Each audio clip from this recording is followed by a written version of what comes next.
और इस वक्त की आज की सबसे बड़ी और सबसे दिल दहला देने वाली खबर यही है कि हरियाणा के रोहतक में झूठी शान के लिए डबल मर्डर केस कर दिया गया। हत्या का आरोप किसी और पर नहीं, लड़की के घर वालों पर है।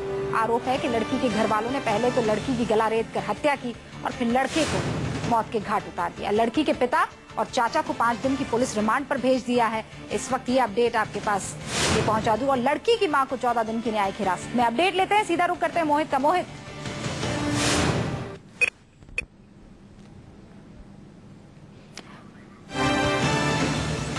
कोशिश करेंगे एक बार फिर से रोहित से माफ कीजिएगा मोहित से संपर्क साधने की, लेकिन लड़की के पिता और चाचा को 5 दिनों की पुलिस रिमांड पर भेज दिया गया है।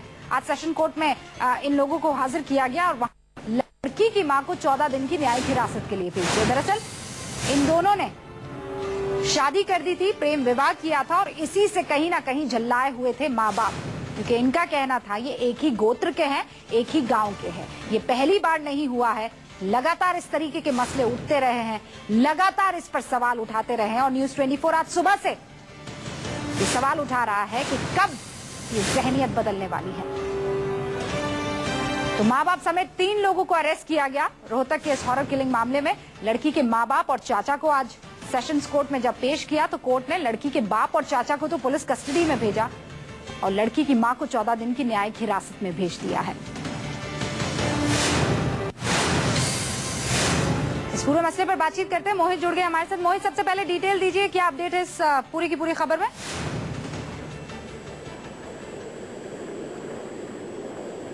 मोहित, मेरी आवाज अब तक पहुंच रही है? जी जी जी, क्या अपना सवाल आप दोहरा सकते हैं? मोहित, सबसे पहले तो अपडेट दे दीजिए इस पूरी खबर में। देखिए, इस केस में जो अभी फिलहाल 6 लोगों के ऊपर हत्या का आरोप है, धर्मेंद्र और निधि की हत्या का आरोप। उनमें से निधि के पिता, निधि की माता और निधि के चाचा को फिलहाल रोहतक पुलिस ने गिरफ्तार कर लिया था। तीनों को अदालत में पेश किया गया है। निधि के पिता और उसके चाचा को 5-5 दिन का रिमांड दिया गया है, जबकि निधि की मां को 14 दिन की न्यायिक हिरासत में जेल भेज दिया गया है। रोहतक पुलिस का कहना है कि अभी इस मामले में और गिरफ्तारियां हो सकती हैं और भी लोग शामिल हो सकते हैं और इसी के चलते छापेमारी की जानी है और इसी में 5-5 दिन का रिमांड निधि के पिता और चाचा का लिया गया है। और अब पुलिस पता लगाने की कोशिश करेगी कि वो हथियार कौन से थे जिनसे निधि और धर्मेंद्र की हत्या की गई और इस मामले में क्या सिर्फ 6 ही लोग शामिल थे या और भी लोग इस पूरे मामले में शामिल हो सकते हैं। तो अभी फिलहाल जो है पिता और चाचा को तो पुलिस रिमांड पर भेज दिया है। जाहिर सी बात है कुछ और क्लूज, कुछ और हिंट्स, कुछ और सबूत जुटाने होंगे और मां को न्यायिक हिरासत में भेज दिया 14 दिन की। जी देखिए, अदालत में पेश किया गया है। अब से थोड़ी देर पहले तीनों को पेश किया गया और रोहतक पुलिस ने अदालत को बताया कि इनके साथ 3 और लोग थे और कुल मिलाकर 6 लोगों ने इस हत्याकांड को अंजाम दिया है।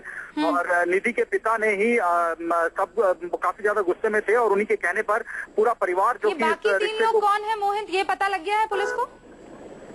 देखिए, बाकी 3 लोग भी परिवार के ही लोग हैं, वो रिलेटिव ही बताए जा रहे हैं और उनके बारे में पुख्ता जानकारियां हैं, लेकिन वो आसपास की गांवों में छुपे हो सकते हैं। इसी के चलते पुलिस उनके नाम रिवील नहीं कर रही है, लगातार छापेमारी की जा रही है। इसके अलावा जो धर्मेंद्र और निधि का शव है उनका पोस्टमार्टम पूरा किया जा चुका है और धर्मेंद्र के शव को गाँव में लेकर आया गया है उसके अंतिम संस्कार के लिए। गाँव में काफी तनाव की स्थिति बनी हुई है, वहाँ पर भारी पुलिस बल भी लगाया गया है। माहौल ही पूछने वाली थी मोहित, बताइए वहाँ पर अभी किस तरीके का माहौल है? आप कह रहे छापेमारी भी हो रही है, क्योंकि अक्सर जब ऐसी खबरें आती है तो पूरा का पूरा गांव एकजुट हो जाता है, इकट्ठा हो जाता है, पुलिस को बहुत मुश्किलें आती है केस को आगे बढ़ाने में। क्या ये भी देखा जा रहा है वहां पर ऐसा ही? देखिए, मैं अभी खुद गरनावटी गांव से निकल के बाहर ही आया हूँ और वहाँ पर काफी ज्यादा टेंशन है।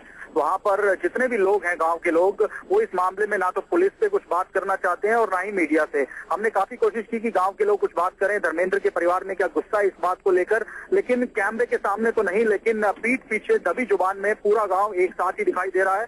गांव के लोगों का यही कहना है कि एक गोत्र में शादी किसी भी तरह से मुमकिन नहीं है और ये जो रिश्ता था वो गलत था और इसी के चलते जो कुछ हुआ वो अक्सर होता ही है और जो कुछ भी किया गया वो बिल्कुल ठीक हुआ। धर्मेंद्र का परिवार भी दबी जुबान से ही कह रहा है कि जो कुछ निधि के पिता और उनके साथ उनके परिवार के लोगों ने किया है निधि और धर्मेंद्र के साथ, वो बिल्कुल सही किया गया है, ऐसा ये सब लोग कह रहे हैं। लेकिन कैमरे के सामने कुछ भी बोलने को ये लोग तैयार नहीं है और पुलिस को भी किसी तरह का कोई भी स्टेटमेंट किसी भी गांव के व्यक्ति ने नहीं दिया है। पुलिस के पास बस एक अज्ञात फोन आया था जिसमें पुलिस को इस पूरे घटनाक्रम की जानकारी मिली थी, जिसके बाद पुलिस वहां गांव में पहुंची और चिता से निधि के शव को बाहर निकाला गया था और उसके बाद ही धर्मेंद्र की लाश को भी वहां पर मौके से बरामद किया गया था।